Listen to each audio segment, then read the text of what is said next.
Station, this is Houston. Are you ready for the event? We're ready for the event.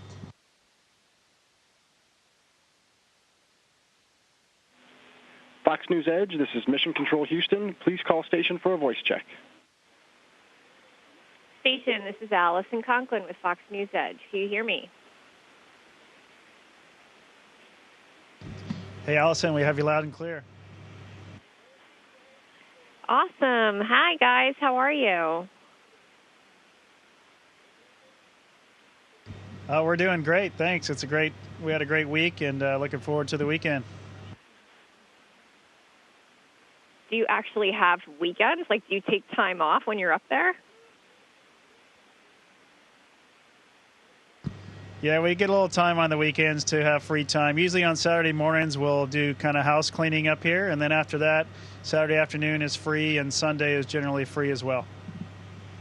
So what's a typical day like for you? Do you wake up? Do you do exercises? Do you have meals at certain times of the day? Actually, we all kind of have different schedules because we have only limited number of exercise hardware, and we spend each of us about 2.5 hours exercising a day. And so the schedulers have this big challenge of juggling all the things that we have to get done in addition to exercise with the availability of the hardware and making sure that the space is free and available for us to work.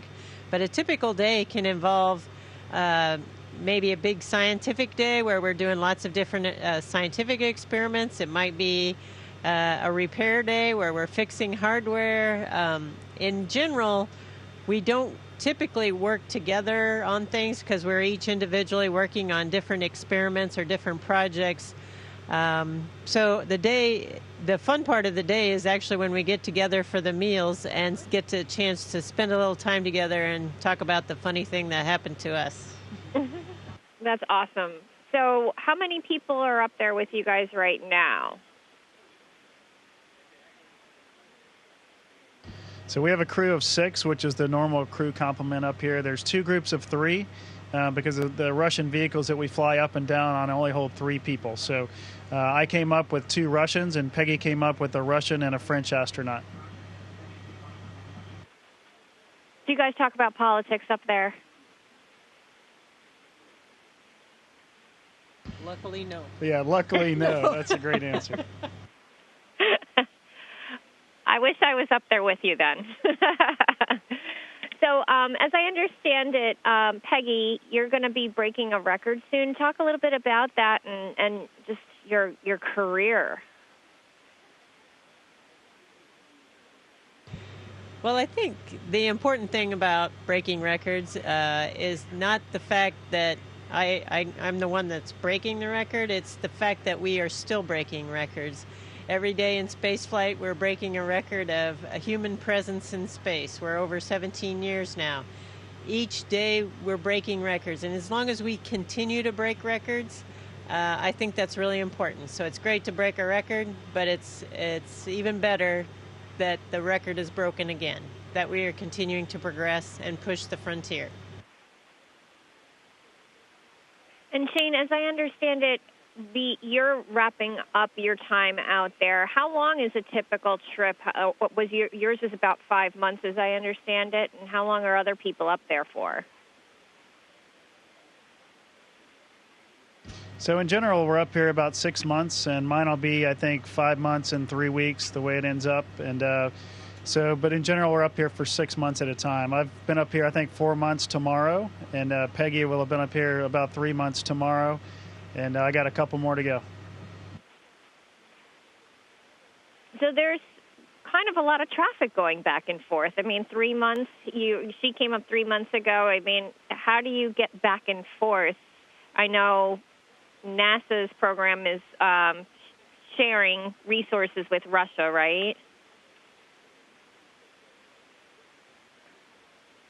Yes, so right now we're currently using the Russian spacecraft to launch to the space station and return us safely home. However, all of our cargo vehicles are we have two different cargo suppliers that are commercial in the United States, SpaceX and Orbital ATK. And then we also have Japanese carriers that bring up cargo, and European carriers that brought up cargo, and Russian Progress vehicles that bring up cargo. And in another year and a half or so, we're hoping that we're going to have commercial crew capability provided by commercial vendors in the United States, so that we'll be able to bring up crew on board U.S. vehicles as well. So that'll actually be a step up. And one of the EVAs we're planning later, hopefully this month or next, will be to move one of the pressurized mating adapters. It's a docking port that'll be used for those commercial partners in the future. So we're definitely looking forward to the time when crew members will be launching from U.S. soil as well. And I don't know if you guys follow what's happening here or what's happening in your industry, but tomorrow SpaceX is going to be launching a rocket into space, and they're talking about what's going to happen with that. And I don't know if you follow what SpaceX is doing and Elon Musk, and a lot of hype down here about the mission to Mars and what year that's going to happen and things like that. I mean, this is this kind of thing that it's huge right now. We're talking about it all the time. Well, that's encouraging. That's great news to hear. Of course, we are following SpaceX very closely because that vehicle is launching tomorrow, and it shows up here on Monday. And Thomas Pesquet, the French astronaut, is going to use the Canadian robotic arm, and he's going to grab it and then attach it to the space station. So it's going to have a lot of experiments for us, a lot of clothing and food and other supplies as well. So we're really looking forward to getting SpaceX 10 on board. Awesome. Well, keep up the good work up there. I have never done an interview with people on the International Space Station, and it's really quite an honor to be able to talk to you. It's very cool, and we miss you guys down here, and get back safely.